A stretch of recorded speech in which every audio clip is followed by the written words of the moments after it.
You're listening to a fight against free kill laws from AMP Media Production Studio.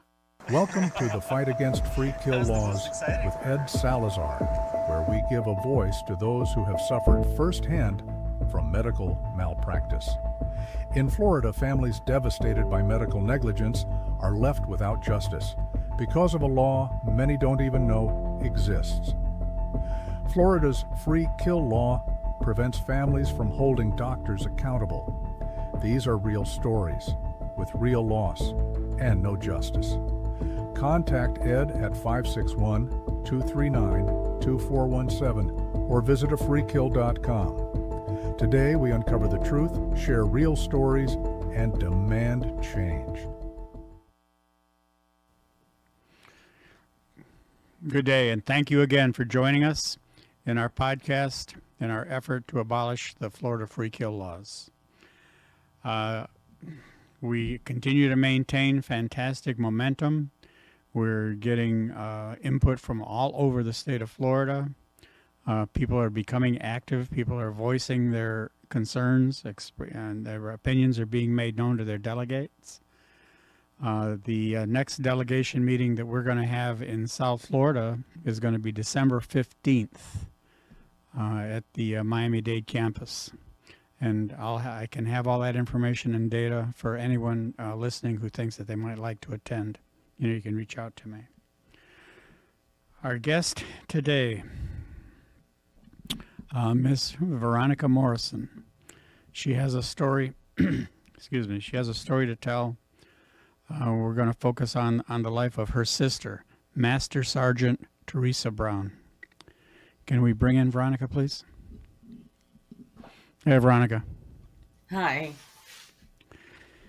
So, Veronica, first of all, thank you for being willing to give us your testimony, to tell your story. It's much appreciated.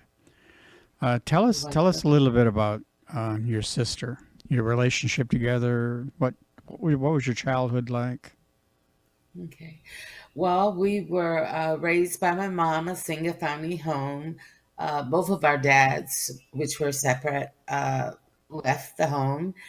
My mother had a ninth grade education when she came here. She mostly did waitressing jobs, but she went back to school, got a GED, became an LPN, and moved us from Liberty City to where I live now. Teresa and I were very close when we were younger. She went to school year-round at Miami Beach and went to the University of Florida early. And from that point, she went straight into the Army, did 20 years, and came back and became a person that worked at the Miami VA. So she was a 20-year veteran. Yeah, that's Teresa. She was a 20-year veteran. She attained the rank of Master Sergeant. Yes. And then she worked civilian at the Miami VA. Okay, now your story is that your sister developed ALS, correct? She was 100% disabled, ALS, service-connected. Service-connected onset. Mm-hmm. Now, she was single. She had never married. She had no children. Correct. And when she received her diagnosis, how old was she? I believe at the time she was 65, but we didn't know about it until she was 66. I see. And tell us how you came to learn about the free kill law. I learned about the free kill law when December 3rd, she died because they thought that she had a DNR. There was no DNR in the doctor's file, and there was no proxy for the person who was making medical decisions.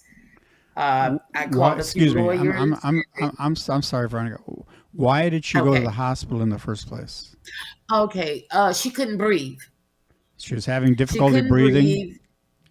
It was very low. Her saturation was very low, and the paramedics had to take her to North Shore Medical Center, but she wanted to go to the VA. Right. And they told her she would. That's understandable. They wouldn't take her to the VA. She wouldn't have made it. They told the paramedics told her she wouldn't have made it. I It was see. just that bad. She couldn't breathe. Okay, so she gets to the hospital, and what did they do for her? They accessed her. They talked to us about it, and she had a friend that was here. Delvine came down from California, so we took shifts. I came back home, and I was supposed to go back that night. They moved her into a regular room instead of into ICU, and in the regular room, something happened. I wasn't there, and then they put her to ICU. Okay. And by that time, she was non-responsive. So she coded, and No, she didn't go. It looked like either she was in a really deep sleep or she was in a coma. okay. By the time because they didn't tell me, it was so much going on. We're like 5 minutes away from North Shore, Mm-hmm. but nobody came and got me. I found out about it because my goddaughter was called and she came and got me. And when I got there, I stayed until she died. Mm-hmm. And so you're saying that they would not take any extraordinary measures because of a DNR, a do not resuscitate order? I know that the first time I heard of DNR when a doctor came in with two female workers, and she said she said that she now on DNR, and I exploded. They walked out. I spoke with the charge nurse. I told her, look, my sister's not on DNR. Put me on the file so I'll know what's going on. And he said rather that he couldn't put me on unless the proxy said so, and that was the person, Delvine. I went in and I told her to come out and tell these people who I am. They talked together away from me. And when I finally got the records, my name was nowhere in it. So I assumed she told them no. Did you ever So find it out? had to be her. She had to be the one to put her on DNR. Because my sister wasn't talking. Uh-huh. Right. So from the time she entered the hospital to the time she passed away, how much time elapsed? Not even a full 24 hours. Mm-hmm. I don't believe it was a full 24 hours. I would have to look at the paperwork. Mm-hmm. I do know that I arrived about 7 p.m. and they told me that only one person could stay after 8.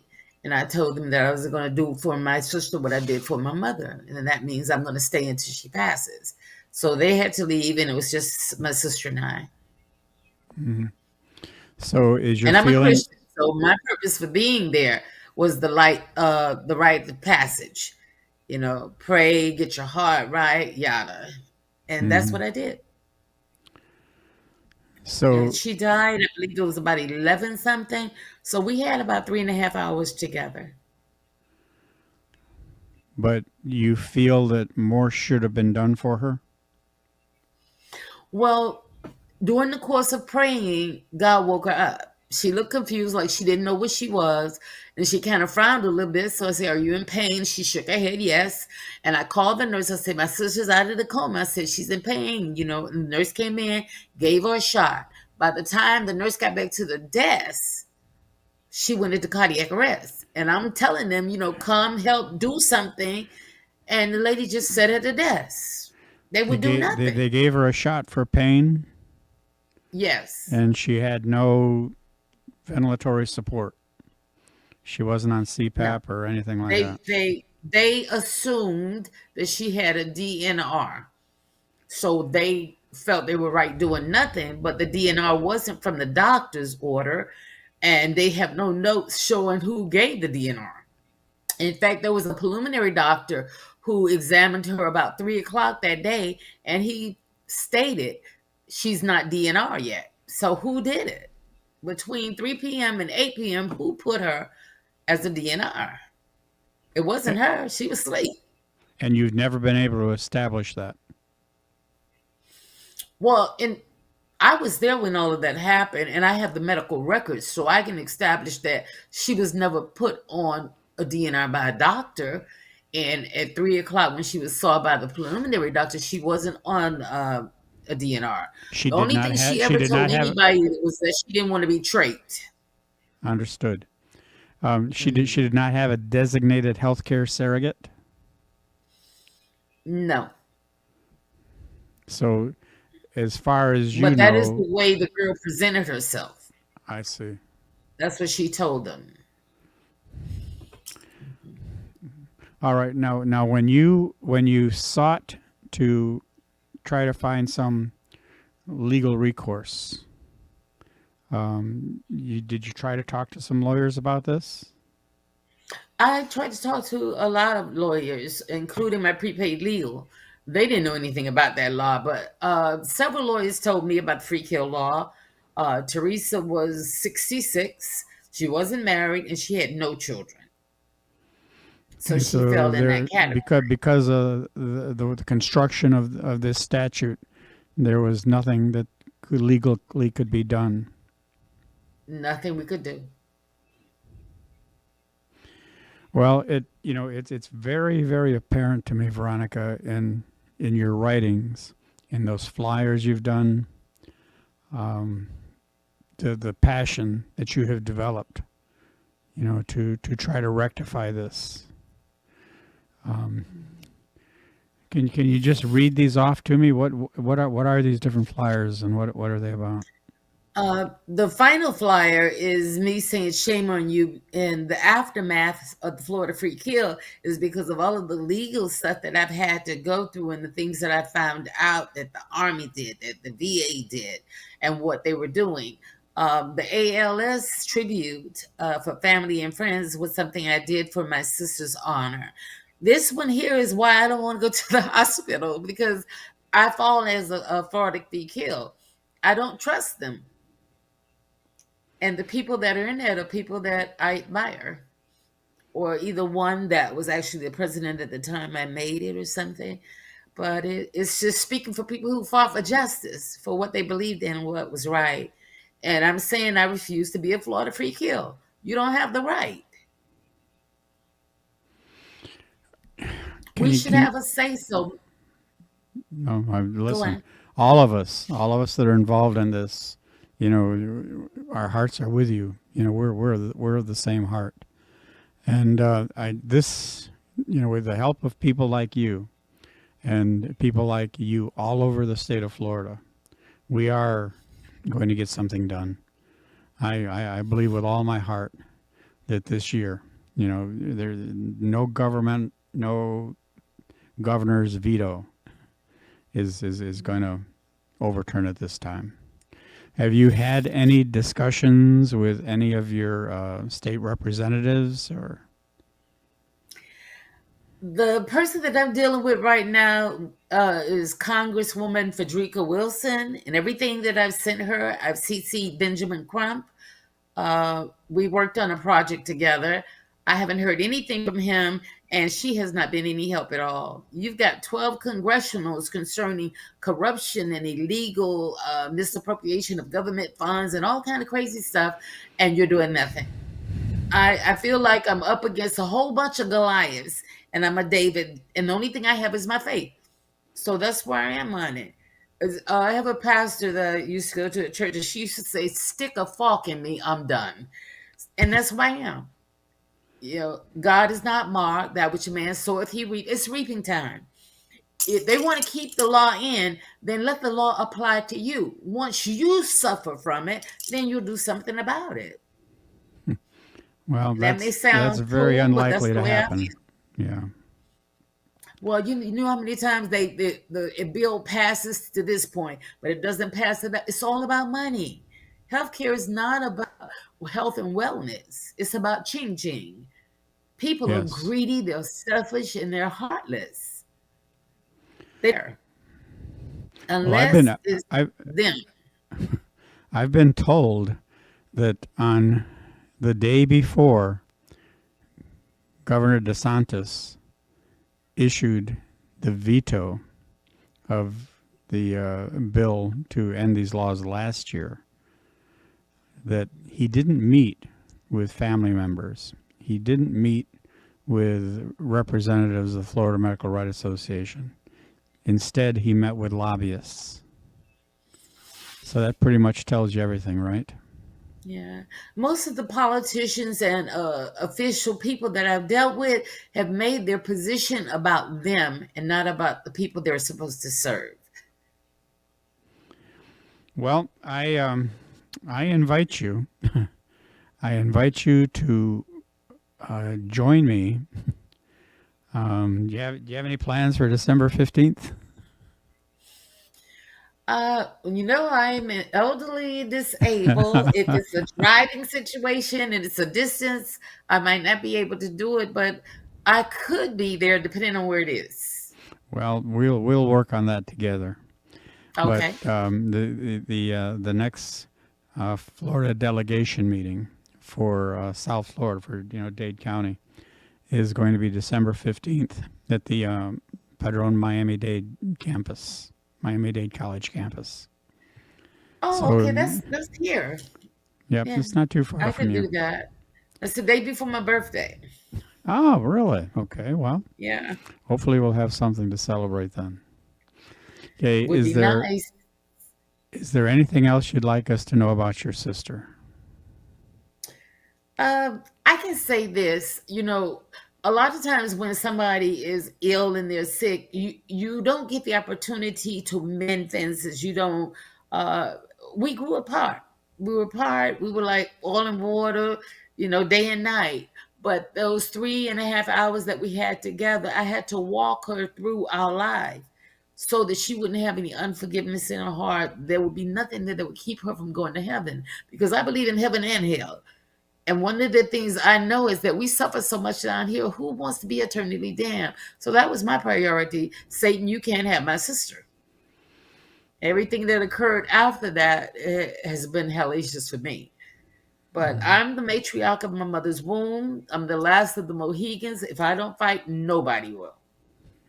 So I got to do this. And I know you have some family support yourself. I'm very, very grateful for that. I don't have family support. No? No, my Oh, sister had no kids. I have one son. My brother had 7, and they went to court and took over everything, hired unethical lawyers. We've dealt with drugs. I've got about 20 cases between the 11th Judicial Court, the 3rd District Appeal, and I had one case that I filed with the Supreme Court. The law is there. This law they want to keep and hold it up. But the laws that are governing what they're doing, they pervert it. No matter what it is, they're doing what they want to do. And if the FBI and the CIA and Homeland Security doesn't do anything about it, nobody will. And that's one of the things that I asked my congresswoman to do. You're supposed to refer these things out. She's doing nothing.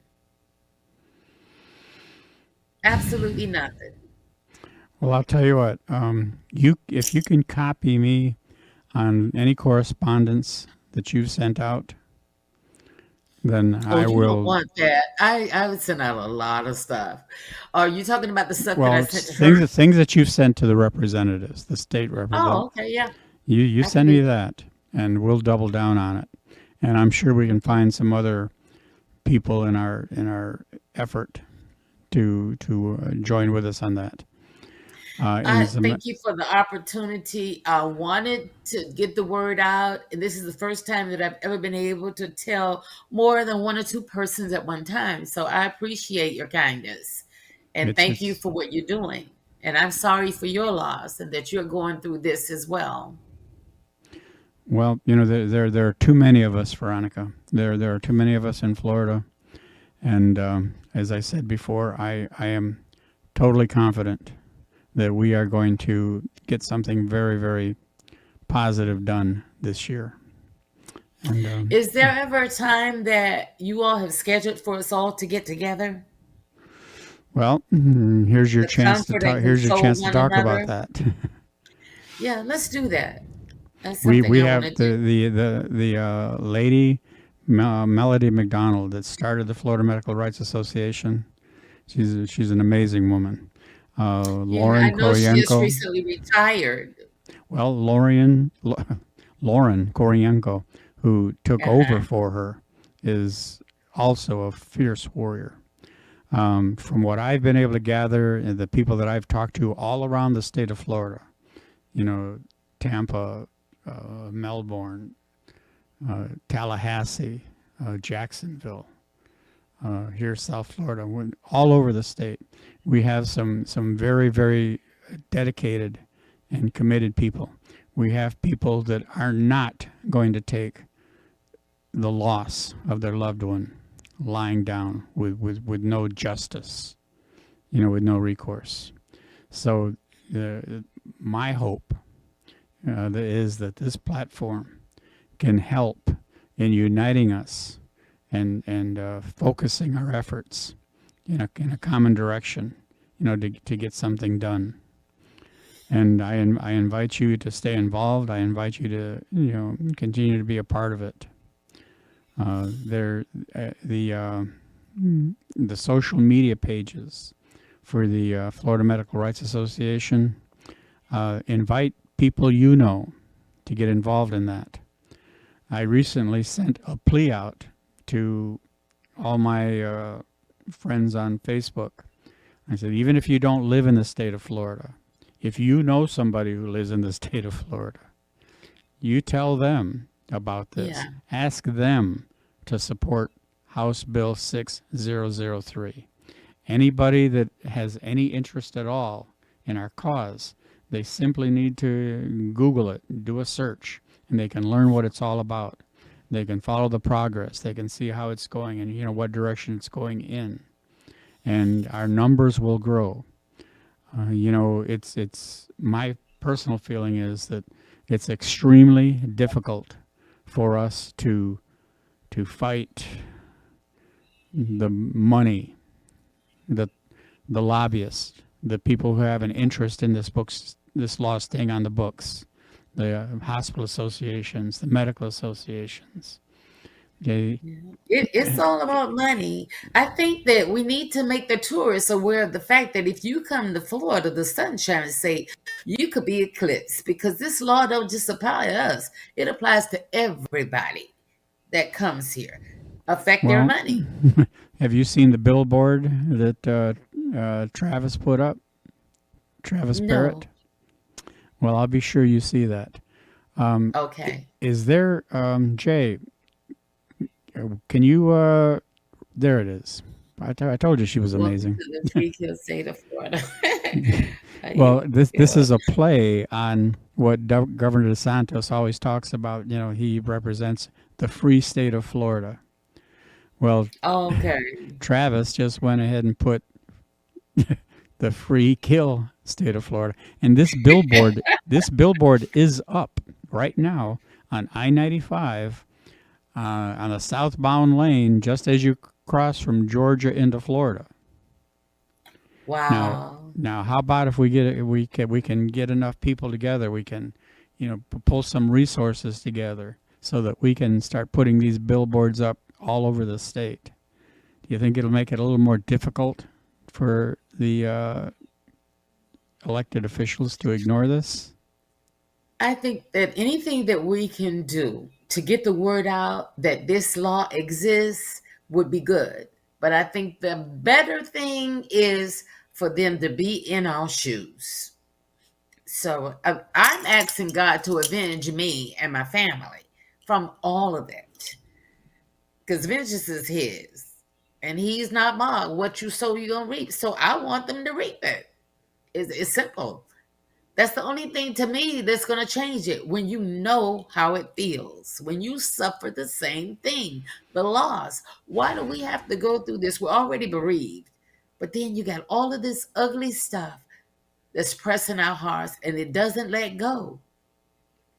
It's not like we can forget it. It's wrong. Torment. Some people lose their minds. Some people drink. Some people, it's just not right. No, you won't But get any anything that argument we from can me. do, we should do. You won't get any argument from me, Veronica. I get asked sometimes, where do you get the strength to continue this fight? Well, Where do you For get me it anyway, from? the strength comes from anger. You know, the grief was bad. And the grief doesn't go away. But No. what I found as the years go by, when I think about my son, I smile more and cry less. But when I think about this law and I think about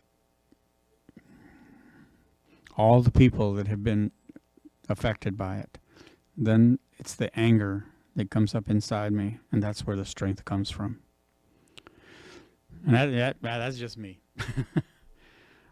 All right, well, we're getting towards the end of our time. Again, I thank you so very, very much for being willing to be a part of this. This broadcast will be available all across social media. If you are watching us for the first time, please like, follow, and share. The more people that we get that view the show, the more people we get that indicate that it's something they find interesting, that they're interested in, then the more that makes it easier for us to garner some funding to continue to perpetuate this. You know, right now, the people that are posting on social media, the people that are doing the billboards, the people that are traveling all across the state to be at Tallahassee for when all these different committee meetings meet. Everyone's doing this on their own time. And they're not doing it because they're looking for jackpot justice.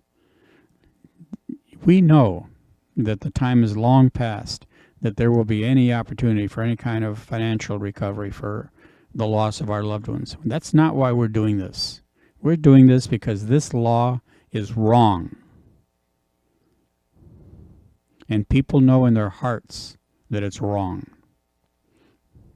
And we just have to put enough daylight on it so that it becomes irrefutable. Okay, Veronica, are you still there? Okay, I'm still here. Thanks again, honey. I really I can't wait to meet you. You know, we're almost neighbors. So It'll be soon. I'm going to be there on the 15th. Okay, well, we'll coordinate on that. All right? Okay. All right. Thank you very much. No, you're very, very welcome. Okay, and thank you all for being a part of this show. It's so very, very much appreciated. And we'll look forward to talking to you again soon. Thank you. Imagine this. A loved one, a son or a daughter, has just suffered from a life-threatening accident. They are transported to a state trauma hospital, and despite being in the care of professional physicians, they tragically pass away due to preventable medical errors. As if this was not tragic enough, then finding out that legal statutes in the state of Florida devalue your loved one's life to zero. This is what we are fighting against. Come join Ed Salazar as he discusses the issues surrounding free kill laws and how to resolve them. Catch The Fight Against Free Kill Laws with Ed Salazar on Monday, 5 p.m. on all social media. Learn who we are and join our cause today. Welcome back to The Fight Against Free Kill Laws. Thank you for watching The Fight Against Free Kill Laws with Ed Salazar, where we interview those who have dealt firsthand with medical malpractice. Families are devastated by medical malpractice and left with no justice. This isn't just a loophole. It's a failure to protect the ones we love. It's time to change the law. It's time for accountability. Contact your state legislatures, visit afreekill.com for more information on how to help, or contact Ed at 561-239-2417. Because every life should matter. You're listening to A Fight Against Free Kill Laws from AMP Media Production Studio.